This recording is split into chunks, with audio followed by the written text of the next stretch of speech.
कक्षा 12th भौतिक विज्ञान मास्टरमाइंड के बहुविकल्पी प्रश्न नंबर 11।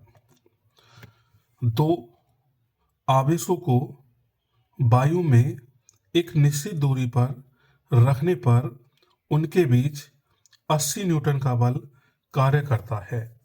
जब इन्हीं आवेशों को एक परावैद्युत माध्यम में इतनी ही दूरी पर रखा जाता है तो इन पर 8 न्यूटन का बल कार्य करता है। माध्यम का परावैद्युतांक होगा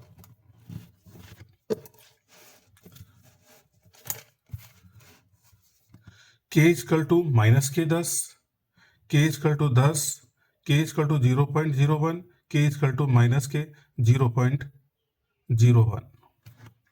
देखते हैं। इसने कहा कि प्रश्न नंबर 11 है, दो स्थिर आवेश है Q1 और Q2। इनके बीच की जो दूरी है वो R है।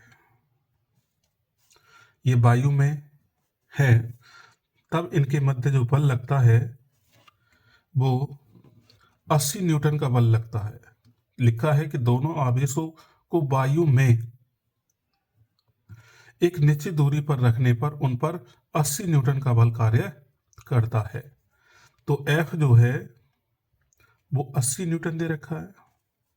तो सूत्र होता है F बराबर 1/4 pi epsilon not Q1 Q2 upon R square.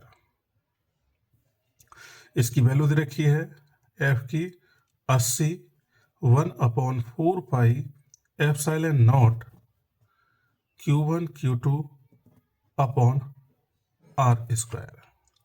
समीकरण नंबर 1। माध्यम में ये कह रहा है कि दोनों आवेशों की जो बीच की दूरी है उसको सेम रखना है और उतनी ही दूरी पर आवेश होने चाहिए। ये माध्यम है और माध्यम में आवेश को Q1 और Q2 उतनी ही दूरी पर रखा है। बीच की जो डिस्टेंस है वो वही है जो पहले वायु में थी। अब इनके मध्य जो बल लगता है वो 8 न्यूटन का लगता है। तो सूत्र होगा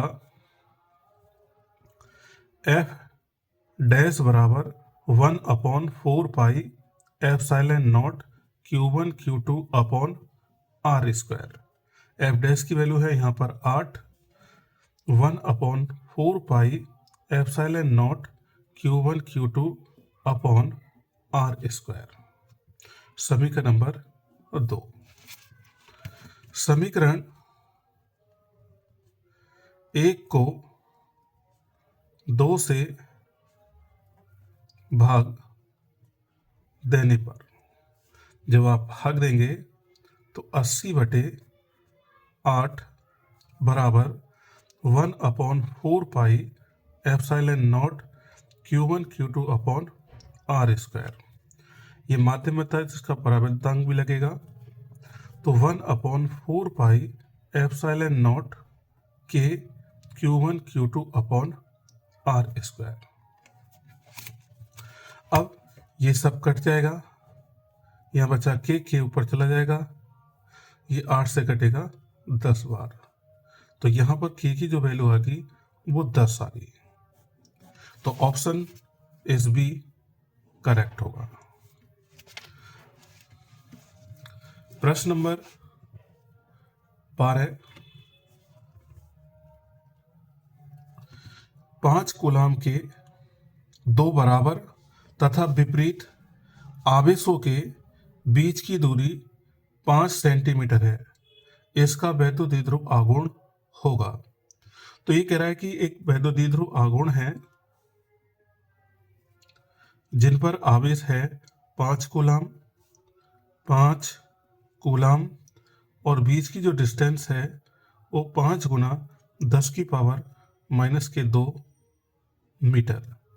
ये सेंटीमीटर में था जिसको हमने चेंज कर लिया है किसमें, मीटर में। इनकी प्रकृति कैसी है, एक की नेगेटिव है तो दूसरे की पॉजिटिव। सूत्र होता है P इक्वल टू Q गुना 2L। इन दोनों में से कोई सा एक आवेश लेंगे तो वो होगा हमारे पास 5, बीच की 12 जो दूरी है वो है 5 गुना 10 की पावर माइनस के 2। 5 की 5 में गुना करेंगे 25 गुना 10 की पावर माइनस के 2 मीटर कूलम। तो ये ऑप्शन ए सही होगा, जिसमें दिया है कि 25 गुना 10 की पावर माइनस के 2 कूलम मीटर। यही क्या है, ऑप्शन सही होगा। प्रश्न नंबर 13।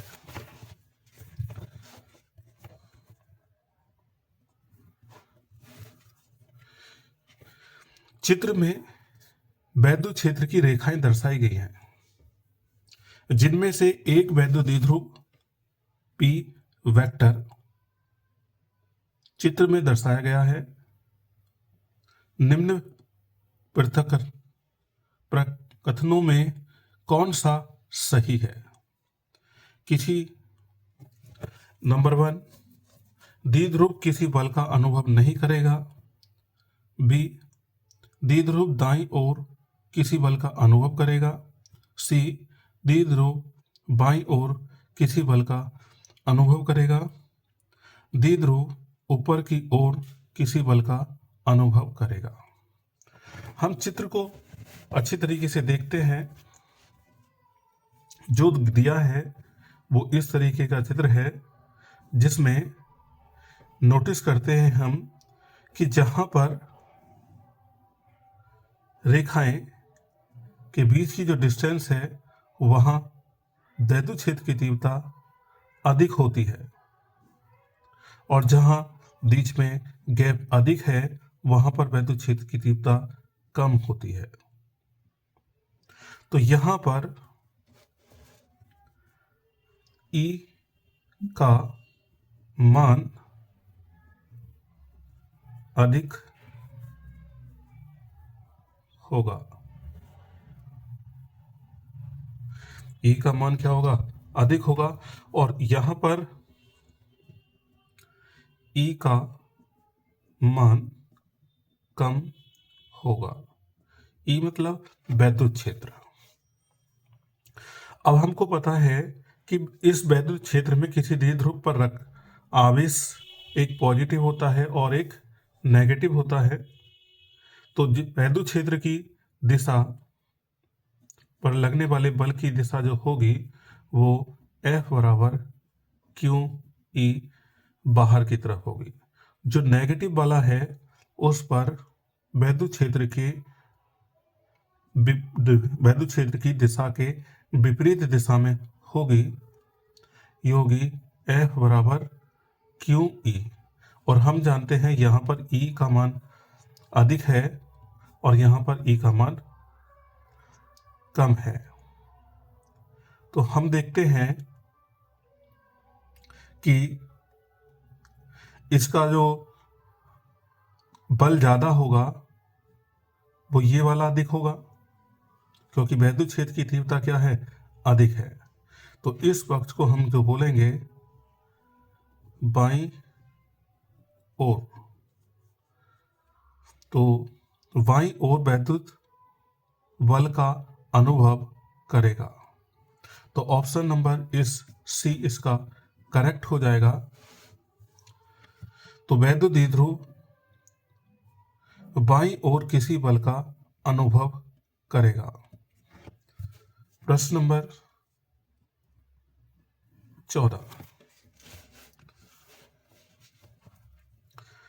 R पर स्थित दो आवेश Q प्लस Q तथा माइनस Q के बीच बल F वेक्टर है। यदि एक आवेश स्थिर हो तथा दूसरा उसके चारों ओर R त्रिज्या के एक वृत्त में चक्कर काटे तो यह कार्य होगा। तो उन्होंने पूछा है कि कार्य कितना होगा। तो ये दो r दूरी पर स्थित है, एक पर प्लस है और एक पर माइनस है। इनके बीच बल F 1/4 pi epsilon not Q1 Q2 upon R square. ठीक है, अब कह रहा है कि एक आवेश स्थिर हो, दूसरा उसके चारों ओर R त्रिज्या के वृत्ताकार वृत्त में चक्कर काटे तो कार्य होगा। ठीक है, तो इसमें हमें कार्य बताना है कि कार्य क्या होगा। तो जब एक आवेश को हमने क्या कर दिया, स्थिर कर दिया, और दूसरे को हम रोटेट घुमाते हैं, क्या करते हैं, वृत्ताकार पथ पर घुमाते हैं,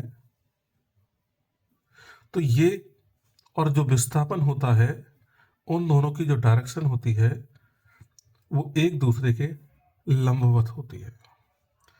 तो जिसके कारण कार्य का सूत्र होता है F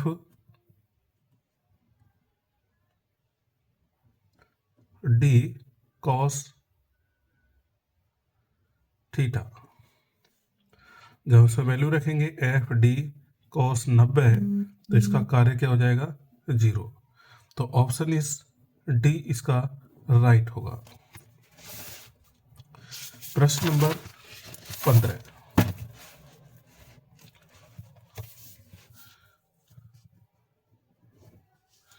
एक बिंदु आवेश पर वैद्युत द्विध्रुव के कारण लगने वाला बल निर्भर करता है। एक बिंदु आवेश, ठीक है, एक वैद्युत द्विध्रुव है जिस पर -q भी होगा और +q भी होगा। इसके द्वारा इसके ऊपर जो लगने वाला जो बल होगा वो F अनुक्रमानुपाती होगा R⁻⁻⁻⁻⁻⁻⁻⁻⁻⁻⁻⁻⁻⁻⁻⁻⁻⁻⁻⁻⁻⁻⁻⁻⁻⁻⁻⁻⁻⁻⁻⁻⁻⁻⁻ ऑप्शन नंबर सी सही होगा। प्रश्न नंबर 16, वायु में रखे दो धनावेशों के मध्य परावैद्युत पदार्थ रख देने पर उनके बीच प्रतिकर्षण बल का मान होगा। अगर हमारे पास वायु में रखे हैं, दो धनावेश वायु में रखे हैं और उनको फिर परावैद्युत माध्यम में रख दिया जाए तो प्रतिकर्षण बल पर क्या प्रभाव पड़ेगा वो हम देखते हैं। तो हम देखते हैं कि वायु में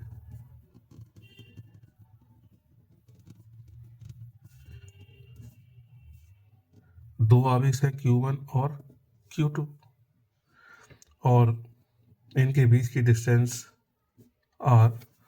लगने वाला जो बल है F 1/4 pi epsilon not Q1 Q2 upon R square. जब इनके बीच परावैद्युत पदार्थ भर दिया जाता है K, तो उस समय जो बल लगता है वो 1/4 pi epsilon not K Q1 Q2 upon R square होता है। जब हम दोनों का डिवाइड करेंगे तो वो होगा F अपॉन F डैश बराबर 1/4 pi epsilon not Q1 Q2 upon R square. ये होगा 1/4 pi epsilon not K Q1 Q2 upon R square. तो ये चीज़ें सब कट जाएंगी और बचेगा क्या, K बचेगा। तो F डैश की जब हम इसमें मान निकालते हैं तो F dash equal to F upon K आता है। तो हम देखते हैं कि बल जो होगा, बल कम हो जाएगा। ठीक है, तो इस पर जो लगने वाला जो बल होगा वो कम हो जाएगा, मतलब घट जाएगा, घट जाएगा। ठीक है, तो ऑप्शन इज बी इसका राइट ऑप्शन होगा।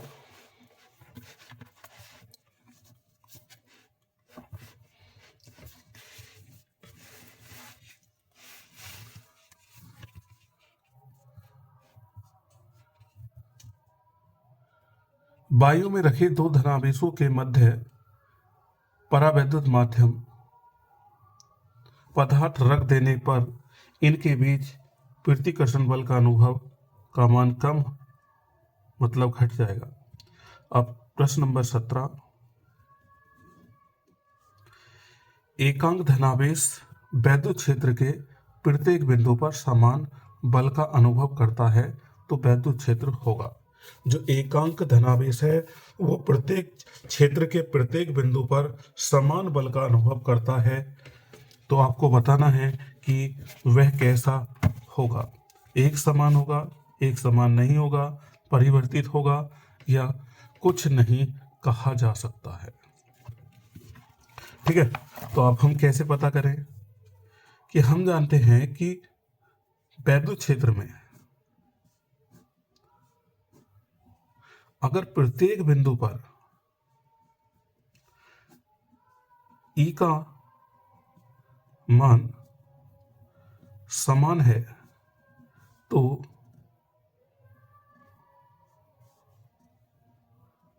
वैद्युत क्षेत्र समान होगा। ऑप्शन इज ए इसका सही होगा। प्रश्न नंबर 18, वैद्युत द्विध्रुव के कारण केंद्र से r दूरी पर अक्ष में स्थित बिंदु पर वैद्युत क्षेत्र की तीव्रता एवं विभव क्रमशः E तथा V हैं। E तथा B में संबंध होगा। E तथा B में संबंध होगा। तो इन्होंने कहा कि वैद्युत द्विध्रुव के कारण केंद्र से अक्ष पर, तो ये वैद्युत द्विध्रुव है, इसका केंद्र बीच में होता है और r दूरी पर, यहां से क्या r दूरी पर ये प्लस के क्यू, यहां पर जो वैद्युत क्षेत्र की तीव्रता है E, उसका सूत्र होता है 1/4 pi epsilon naught Q P upon 2P upon ये हो जाएगा R की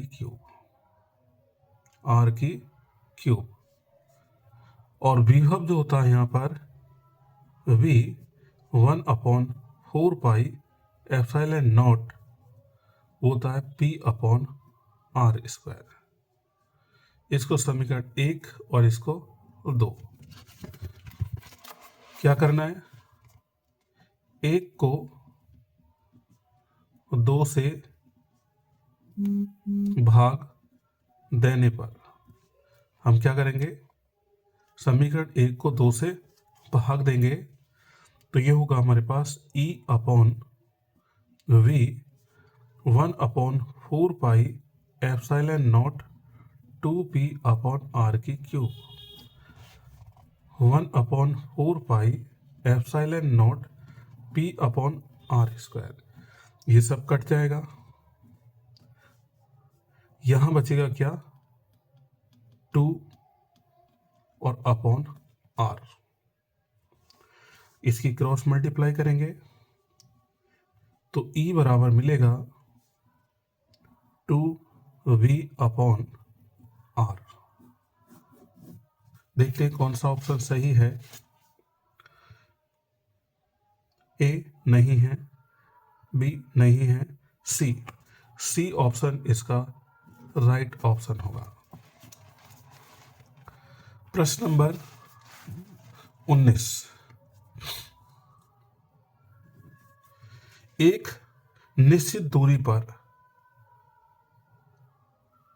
दो समरूप धातु के गोलों पर आवेश +4Q तथा -2Q है। गोलों के बीच आकर्षण बल F है। यदि दोनों गोलों को स्पर्श कराकर पुनः उसी दूरी पर R पर रख दिया जाए तो उनके बीच बल कितना होगा। तो इस समय धातु के दो गोले हैं और वो r दूरी पर स्थित है। ये Q1 है प्लस के 4Q और Q2 है ये प्लस के माइनस के 2Q। इनके मध्य जो लगने वाला बल है वो F बराबर 1/4 pi epsilon not 4Q 2Q upon r square. 4 दूनी 8 से बाहर ले लेंगे, यहाँ रह जाएगा 1/4 pi epsilon not Q square upon r square. तो ये बनता है हमारे पास F बराबर 8 1/4 pi epsilon not Q square upon r square, समीकरण नंबर 1। इन्होंने कहा कि इन दोनों को स्पर्श कराया जा रहा है, प्लस 4Q और माइनस 2Q को स्पर्श कराया जाता है तो ये प्लस के 2Q हो जाता है। जब इन्हें अलग हटाया जाएगा तो Q1 जो है वो Q1 डैश Q रह जाएगा, इस दो का आधा Q होगा तो Q1 डैश पर हो जाएगा और Q2 डैश पे बन जाएगा Q। अब इनके जो मध्य बल लगेगा वो होगा 1/4 pi epsilon not Q Guna Q upon r square, उसी दूरी पर रखना है। ठीक है, ये समीकरण नंबर 2। समीकरण 1 को 2 से भाग देने पर, जब हम समीकरण 1 को 2 से भाग देंगे तो F अपॉन F डैश, तो 8 1/4 pi epsilon not Q square upon r square upon 1/4 pi epsilon not Q square upon r square. यहाँ से ये पूरा कट जाएगा, केवल क्या बचेगा 8। यहाँ से हम f डैश का मान निकालें तो f अपॉन 8 आएगा। क्या आएगा? f upon 8। देखते हैं कौन सा ऑप्शन सही होगा। तो ये f नहीं है, f अपॉन 2 नहीं है, f अपॉन 4 नहीं है, f अपॉन 8, अर्थात डी ऑप्शन इसका राइट होगा। प्रश्न नंबर 20, इलेक्ट्रॉन के आवेश तथा सहिति का अनुपात है। तो यहां बताना है इलेक्ट्रॉन के आवेश, इलेक्ट्रॉन का आवेश और सहिति मतलब द्रव्यमान, मतलब E अपॉन m। E का मान 1.6 गुना 10 की पावर माइनस के 19 और द्रव्यमान 9.1 गुना 10 की पावर माइनस के 31। जब इसको घटाते हैं, पॉइंट से पॉइंट हटाइए, 16/91 और इसको माइनस करेंगे तो यह हो जाएगा प्लस के 12 बच जाएगा। 19 में से 33 घटाएंगे तो 12 बचेगा, वो प्लस के बचेगा। इसमें से क्या करेंगे, 12 में से एक जीरो इसको दे देंगे, 16 180 160 हो जाएगा बटे 91 गुना 10 की पावर 11। भाग देंगे तो इसकी वैल्यू बैठेगी 1.77 गुना 10 की पावर 11 कूलाम प्रति किलोग्राम, कूलाम प्रति किलोग्राम। प्रश्न नंबर 21, एक वर्ग के दो विपरीत कोणों पर प्लस आवेश क्यों रखे हैं। दूसरे विपरीत कोणों पर आवेश स्मॉल क्यों रखा है। यदि किसी क्यू पर नेट बल शून्य हो तो capital Q upon small Q बराबर होगा -1/√2 -2/√2 -1 और 1। देखते हैं। सबसे पहले हम क्या करेंगे, एक वर्ग बनाएंगे। हमने ये एक वर्ग बना लिया।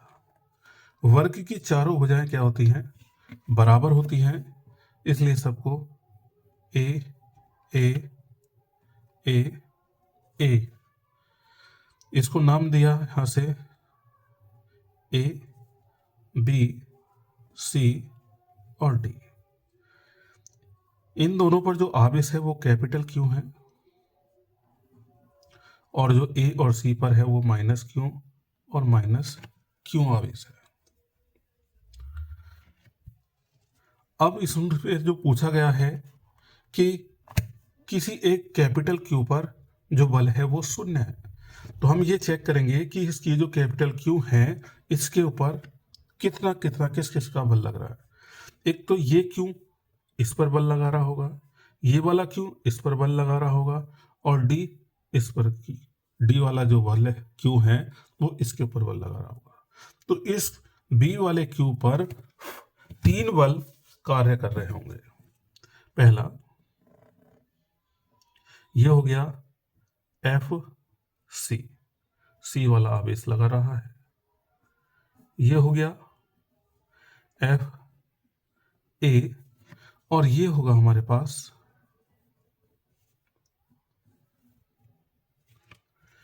F C. क्या होगा, एफ सी। जब ये एफ सी लगा रहा है तो बीच की डिस्टेंस लिखेंगे। ये वर्ग की प्रत्येक कोण 90 डिग्री का होता है। तो जब हम इसको हल करेंगे तो यहाँ पर हमारे पास फॉर्मूला होता है, एक ट्रायंगल बनाइए ए बी टी। कैसा बना, समकोण। और जब समकोण त्रिभुज बनता है तो हम कहते हैं कि कर्ण का वर्ग, लंब का वर्ग और आधार का वर्ग। तो कर्ण का वर्ग बराबर लंब का वर्ग प्लस आधार के वर्ग के बराबर होता है। अब जो हमारे पास कर्ण है वो है डीबी। लंब A D square A B square, इन दोनों की वैल्यू दी है ए स्क्वायर हो जाएगा और ये हो जाएगा बी डी बी स्क्वायर। तो डी बी √2a स्क्वायर से रूट हटेगा, 2 का नहीं हटेगा पर, तो ये रह जाएगा 2a रह जाएगा।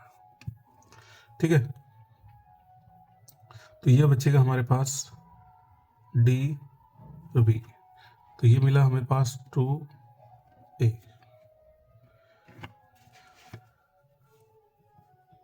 यहाँ पर जो एंगल है वो 90 डिग्री का है, तो इसके विपरीत भी क्या होगा, 90 डिग्री का। तो ये 45 डिग्री के कोण में विभाजित हो जाएंगे। तो जब इसका घटक तोड़ा जाएगा तो ये टूटेगा एफ ए कॉस 45, इसका टूटेगा एफ सी कॉस 45। तो इस क्यू पर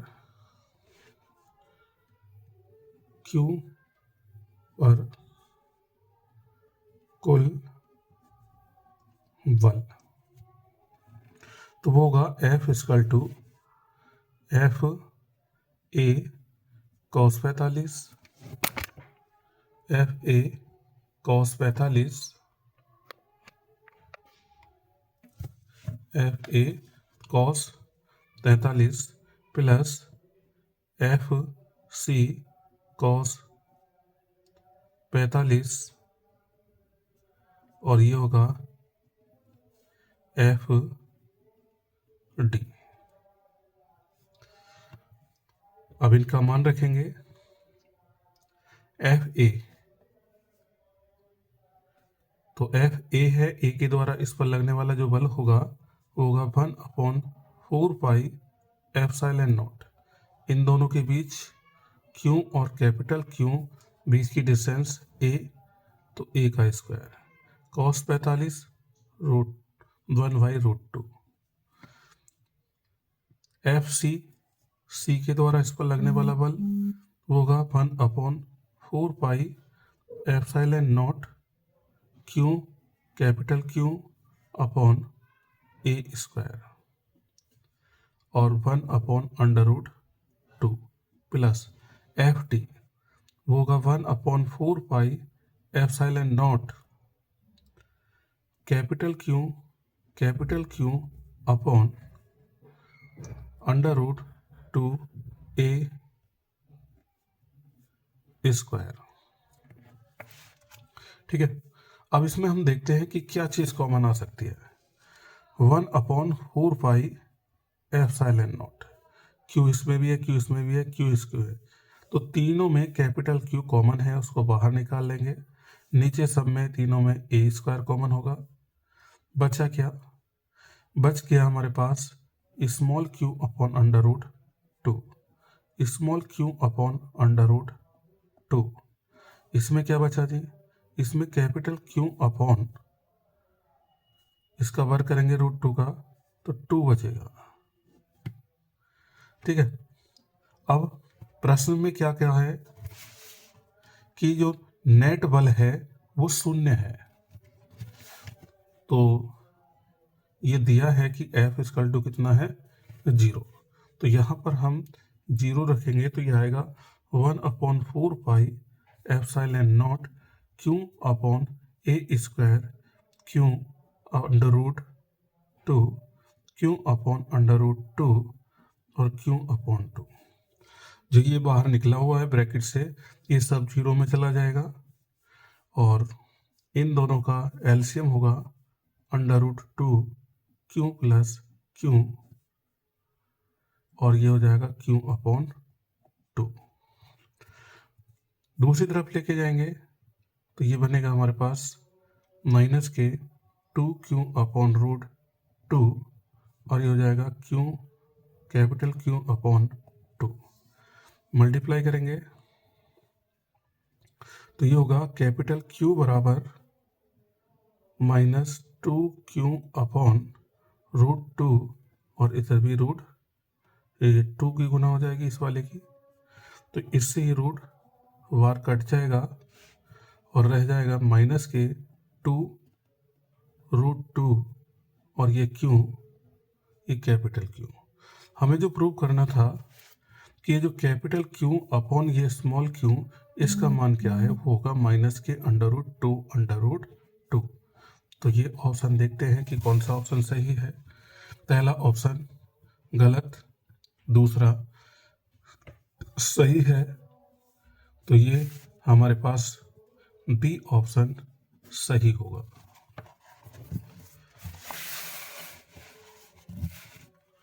प्रश्न नंबर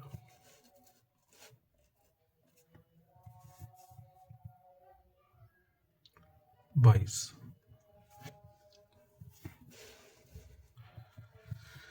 एल भुजा के वर्ग ABCD के प्रत्येक कोने A तथा B पर आवेश Q1 तथा प्रत्येक कोने B व D पर -Q2 स्थित है। A पर स्थित आवेश साम्यावस्था में है, तब अनुपात Q1 अपॉन Q2 होगा। तो इन्होंने कहा है कि एक वर्ग है,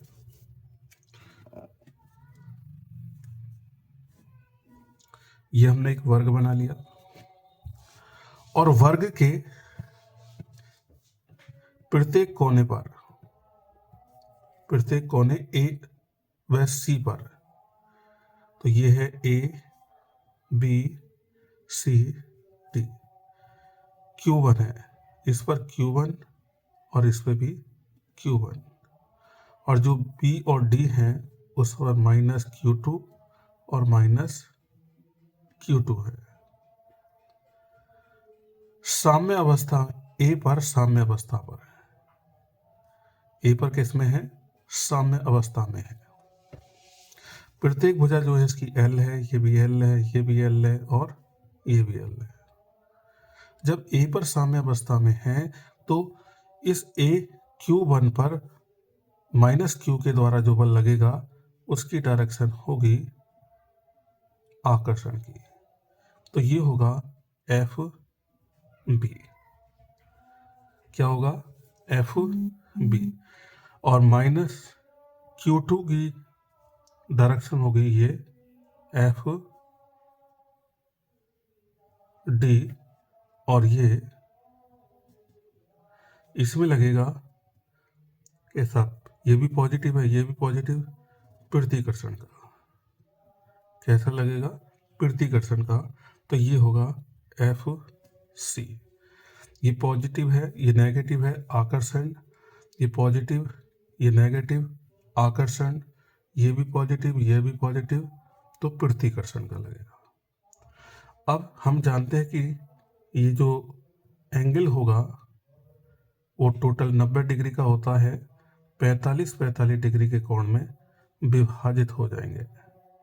तो जब हम इसका घटक तोड़ेंगे तो ये टूट के बनेंगे FB cos 43 और ये बनेगा FD cos 43।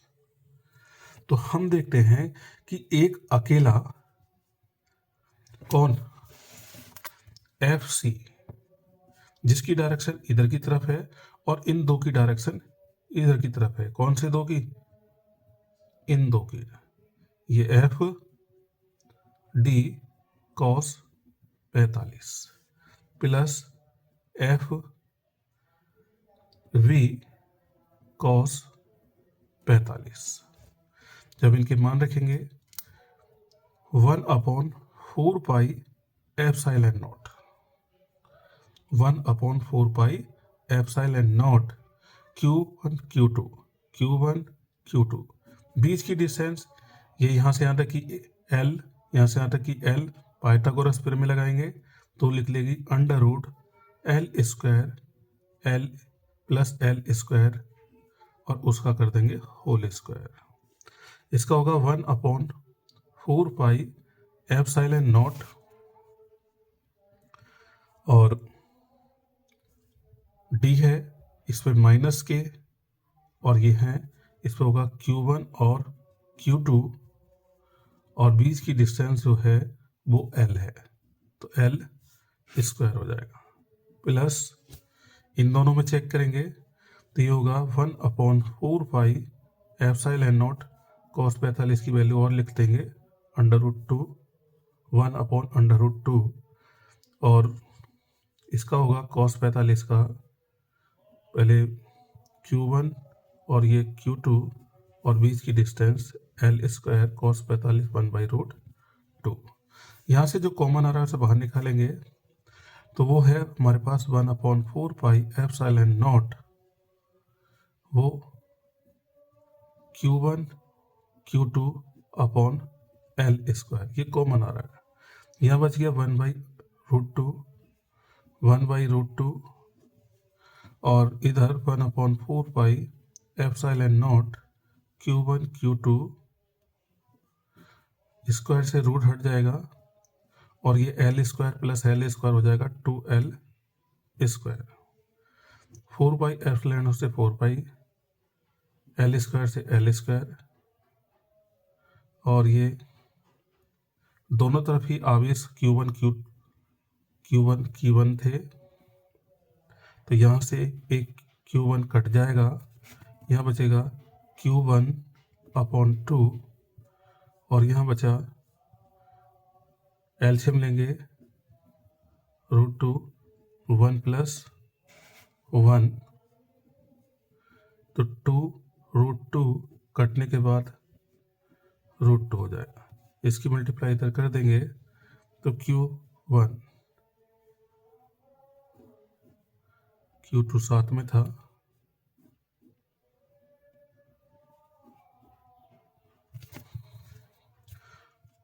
इस 2 की इधर गुना करेंगे तो 2√2 Q2, ये बने हमारे पास Q1 अपॉन Q2 बराबर 2√2। देखते हैं कि कौन सा ऑप्शन इसका सही होगा।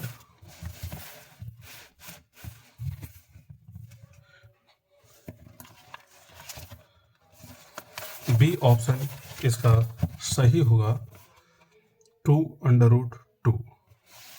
तो बी ऑप्शन इज राइट होगा।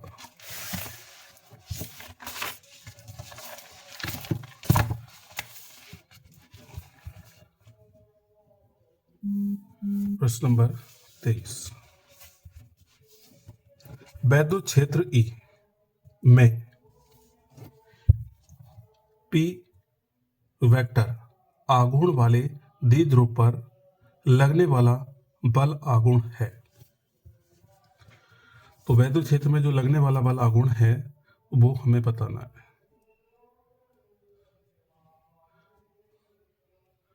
तो बल आघूर्ण टो बराबर PE sin थीटा। जब इसको वेक्टर फॉर्म में लिखते हैं तो होता है P vector cross E vector, P vector cross E vector. Option देखते हैं, ए ऑप्शन इसका इस राइट होगा। ए ऑप्शन, ये डॉट है गलत है, शून्य गलत है, ई पहले नहीं आता, पहले पी आता है, तो ये होता है P vector cross E vector. इस ए ऑप्शन इसका राइट होगा। प्रश्न नंबर 24, दो समान आवेशों Q तथा Q जोड़ने वाली रेखा के मध्य बिंदु पर एक आवेश स्मॉल q रख दिया जाता है। यह तीन आवेशों का निकाय संतुलन में हो यदि q का मान होगा। तो अगर तीनों निकाय संतुलन में हो तो q का मान होगा, तो ये हमसे पूछा है। तो हमने क्या किया कि दो समान आवेश है, एक तो है कैपिटल Q, जोड़ने वाली रेखा के मध्य बिंदु यहां स्मॉल q आवेश रखा गया है, बीच की डिस्टेंस r है, आदि करने पर r/2 हो जाएगी और इधर भी r/2 हो जाएगी। तो दोनों तरफ क्या हो जाएगी, r/2।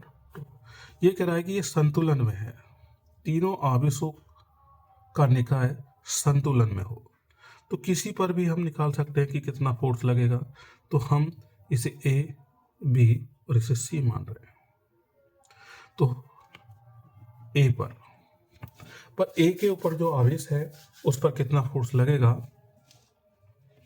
तो ये प्लस प्लस प्रतिकर्षण, तो F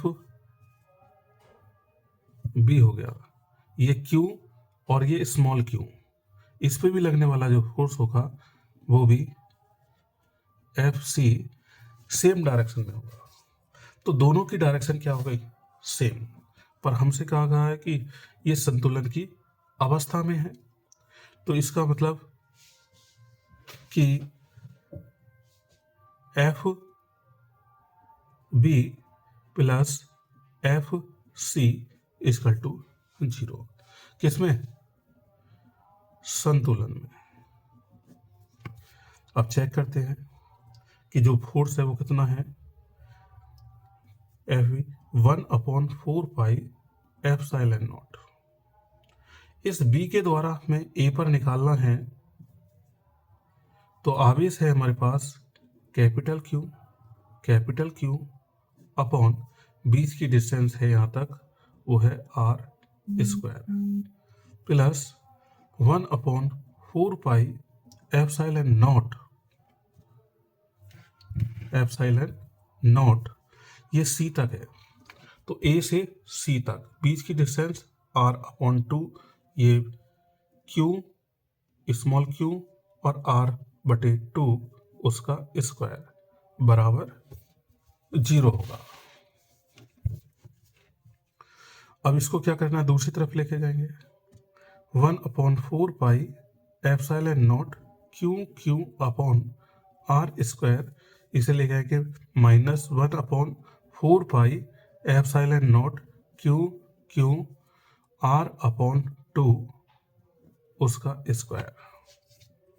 तो एप्सिलॉन नॉट से एप्सिलॉन नॉट कट जाएगा, क्यू से क्यू कटेगा, capital Q upon R square बराबर, यहां बचने वाला है small Q minus R square, और ये 2 कवर करेंगे 4, वो 4 ऊपर पहुंच जाएगा, तो आर से आर कट जाएगा। हमसे पूछा था स्मॉल क्यू का मान क्या होगा, तो स्मॉल क्यू का मान पता करने के लिए हमें क्या करेंगे, क्यू -4 को दूसरी तरफ ले जाएंगे, तो ये हो जाएगा capital Q upon 4। Option is right जो होगा वो इसका बी ऑप्शन राइट है। यहां दिया है -q/2 -q/4, ये सही है, ये बाकी विशेष गलत है। 25वां क्वेश्चन, किसी कुचालक माध्यम का परावैद्युतांक k हो, तो किसी कुचालक का माध्यम का परावैद्युतांक k हो तब, तो इसमें k की जो वैल्यू पूछी गई है उसके परावैद्युतांक का जो मान होता है वो 6 होता है। कोई भी कुचालक हो, कुचालक का जो परावैद्युतांक का मान होता है वो 6 होता है। प्रश्न नंबर 26, वैद्युत फ्लक्स का मात्रक है, वैद्युत फ्लक्स का मात्रक है, तो फ्लक्स फाई बराबर ए ई, फाई बराबर ए ई, ए बराबर ए और वी की वैल्यू होती है एफ ई की वी अपॉन डी। रखते हैं क्षेत्रफल का मात्रक मीटर स्क्वायर, वी वोल्ट और दूरी का मीटर, तो इससे 1 मीटर कट जाएगा, बचेगा क्या, वोल्ट मीटर। तो देखते हैं कौन सा ऑप्शन सही है। न्यूटन प्रति कूलम गलत, वोल्ट प्रति मीटर गलत, न्यूटन मीटर प्रति कूलम गलत, वोल्ट मीटर, इस बी ऑप्शन इज राइट होगा। 27वां,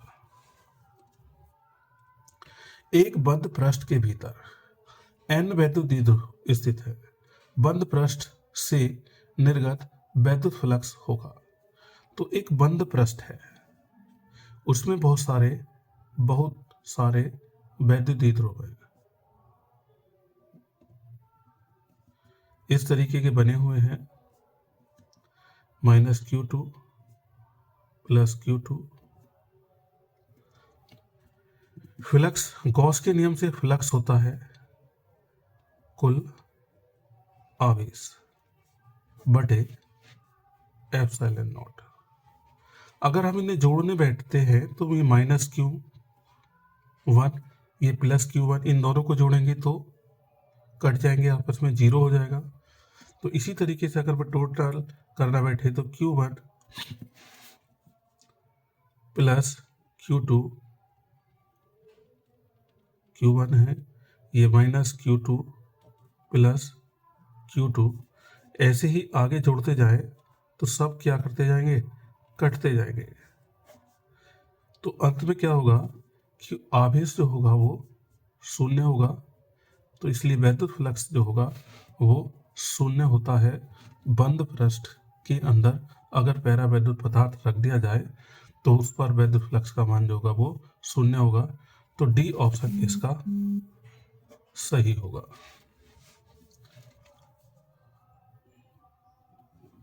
28वां क्वेश्चन देखिए। वैद्युत आवेश एक छोटे आयतन में एक समान वितरित है। 2 सेंटीमीटर त्रिज्या के गोलीय पृष्ठ से कुल आवेश को घेरे हुए वैद्युत फ्लक्स 10 वोल्ट गुना मीटर है। तो 4 सेंटीमीटर त्रिज्या के गोलीय पृष्ठ का फ्लक्स होगा। इन्होंने कहा कि एक गोलीय पृष्ठ है जिसकी त्रिज्या 10 सेंटीमीटर है और इससे जो विभव निकलता है फ्लक्स 5, वो है 10 वोल्ट मीटर। अगर इसकी त्रिज्या 4 सेंटीमीटर कर दी जाए तो फ्लक्स कितना होगा? तो गॉस की प्रमेय से हम देखते हैं कि Q अपॉन एप्सिलॉन नॉट होता है।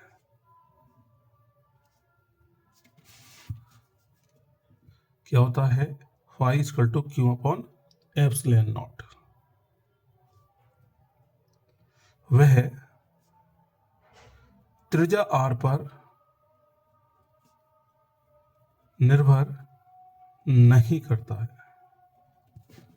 तो जब ये इस पे त्रिज्याओं पर निर्भर नहीं कर रहा है गॉस का नियम, तो इसका मतलब ये हुआ कि त्रिज्या पर ना निर्भर करने पर चाहे त्रिज्या 50 सेंटीमीटर भी क्यों ना कर दी जाए, तब भी फ्लक्स जो पहले पृष्ठ से निकल रहा था वही निकलेगा, अर्थात 10 वोल्ट मीटर। तो 10 वोल्ट मीटर ही निकलेगा। तो ऑप्शन इज ए राइट होगा। Question number 29।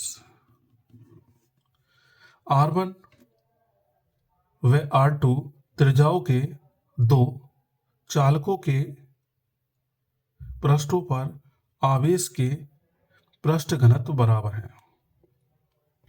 पृष्ठों का क्षेत्रफल क्षेत्र की तीव्रता का अनुपात है। तो उनकी तीव्रताओं का अनुपात ऊंचा है और पृष्ठ घनत्व क्या है? बराबर है। देखते हैं। तो वैद्युत क्षेत्र की तीव्रता का सूत्र होता है E और ये E2 लेते हैं 1/4 pi epsilon not Q upon R square, मतलब R1 square. 1/4 pi epsilon not Q और ये हो जाएगा क्या? और ये R2 स्क्वायर। ठीक है, ये इससे पूरा कैंसिल आउट हो गया। अभी कहता है कि पृष्ठ क्षेत्रफल समान है।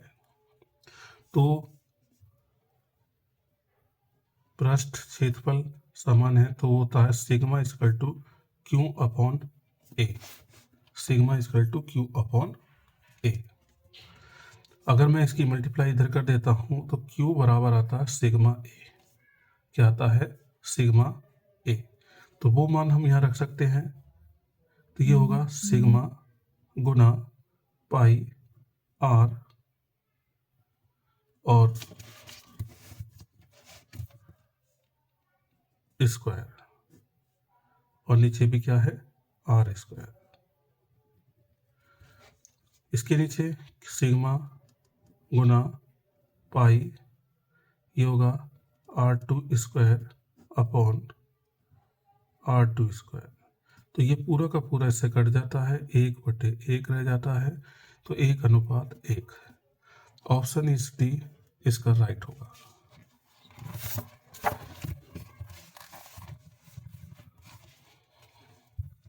प्रश्न नंबर 30।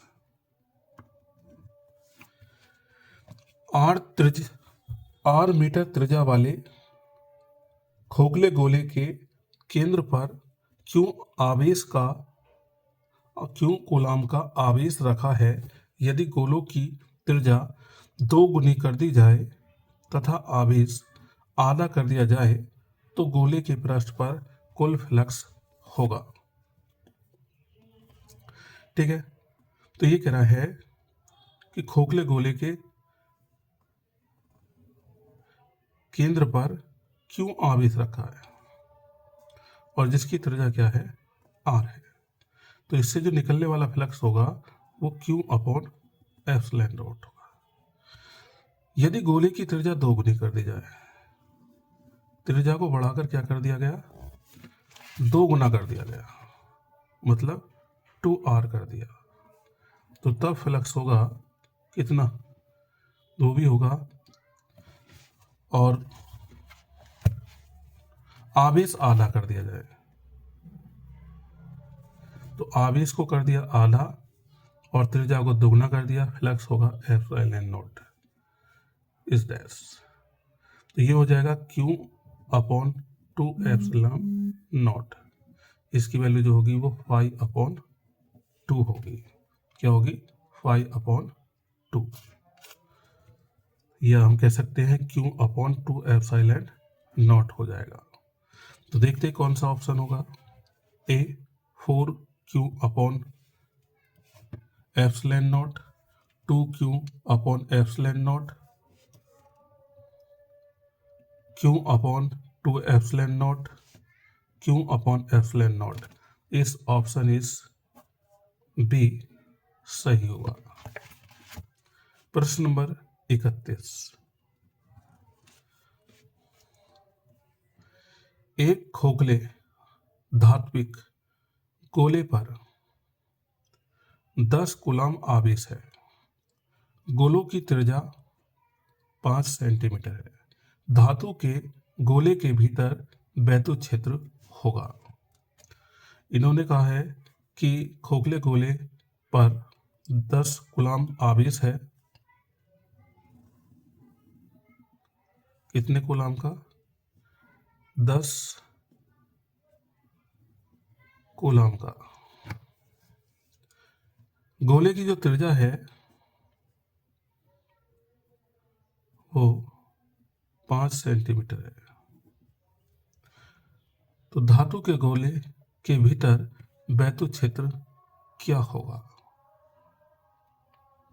तो खोखले गोले के भीतर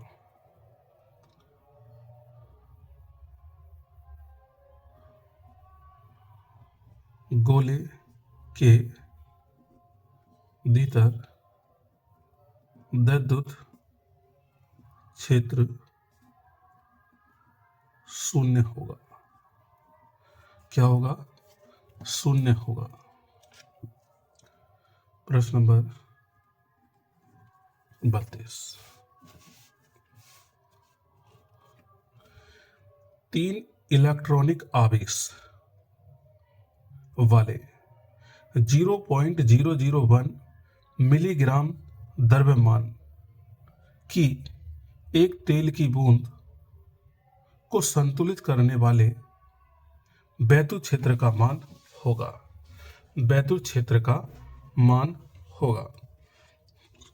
जो आवेश हैं क्यों, वो कितने हैं, 3 इलेक्ट्रॉन, अर्थात 3 गुना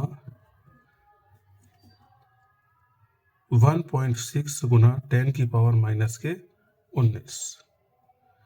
जो द्रव्यमान दिया है वो है 0.001 मिलीग्राम।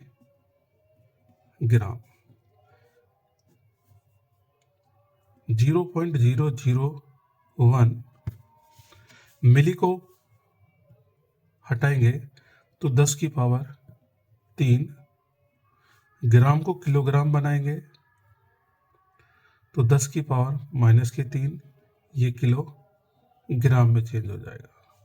तो कुल मिला के 3 पावर ये 3 ये 3 3 और 3 6 और 3 ये है 9, तो ये हो जाती है 10 की पावर माइनस के 9 किलो ग्राम। कितनी होगी, 9 किलो ग्राम। अभी कह रहा है कि तेल की बूंद संतुलित करने वाले वैद्युत क्षेत्र का मान ज्ञात कीजिए। अब इसको क्या करा गया है, लटकाया गया है, तो इसका जो भार होगा mg नीचे की तरफ और जो वैद्युत बल होगा वो ऊपर की तरफ, जिसके कारण ये लटकेगी और संतुलन की अवस्था में होगी।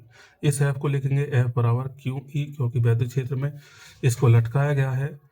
अब ये भी फोर्स होता है गुरुत्वीय बल, तो दोनों क्या हो जाएंगे, बराबर हो जाएंगे। QE बराबर mg और E बराबर बनेगा mg अपॉन Q। m कितना है भाई, m है 10 की पावर माइनस के 9, g की वैल्यू 10 रख लेते हैं, और ये q है हमारे पास 3 गुना 1.6 गुना 10 की पावर माइनस के 19। ऊपर लेके जाएंगे, पॉइंट से पॉइंट हटाओ, ये हो जाएगा 100, तो 100 और 16 थी 48, ये है हमारे पास माइनस के 9, ऊपर लेके गए प्लस के 19, बचेगा कितना 100/48 गुना उसकी पावर रह गई 10। इसको 48 को काटेंगे तो वो कितनी बार जा सकता है,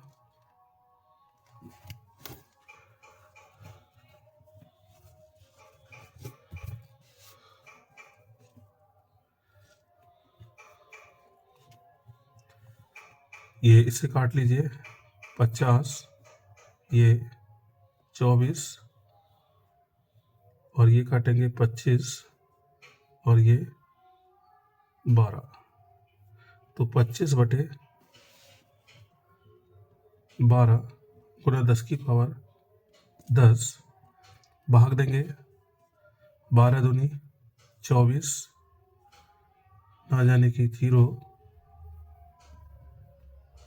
12 अट्ठे 96, 10 की पावर 10 न्यूटन प्रति कूलम। तो इसका जो मान होगा वो इतना होगा। ऑप्शन नंबर इज बी सही होगा। Option number is B is सही होगा। प्रश्न नंबर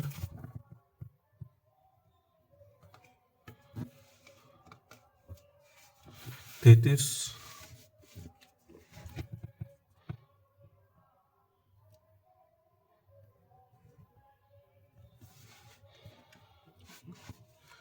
किसी बिंदु पर वैद्युत क्षेत्र की तीव्रता निम्न में से किस में R के अनुक्रमानुपाती होगी,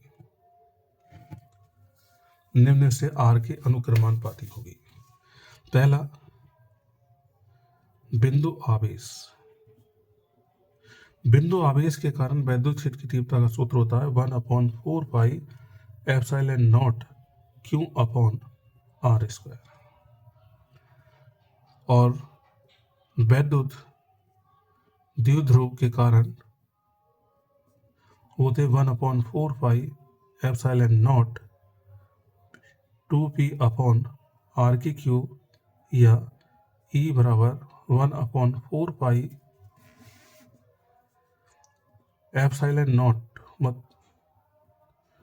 p/r³। तीसरा है समतल चादर। समतल चादर, तो समतल चादर में E = वो कितना है भाई, वो होता है σ/ε0 2। तो इसको तोड़ेंगे तो Q/2ε0a।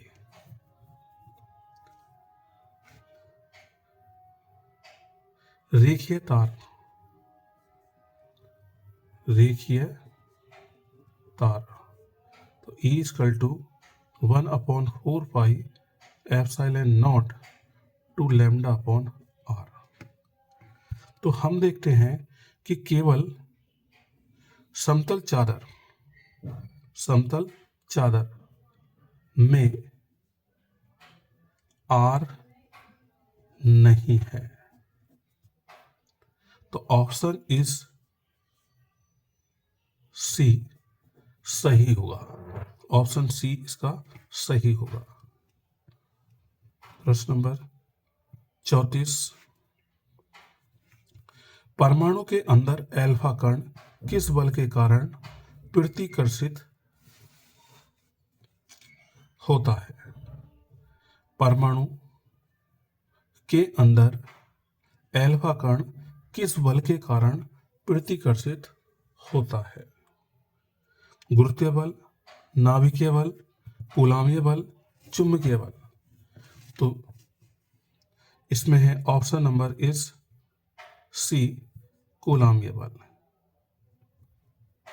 कूलाम्य बल, कूलाम्य बल के कारण वो एल्फा कण किसी बल की प्रकीर्णन होता है।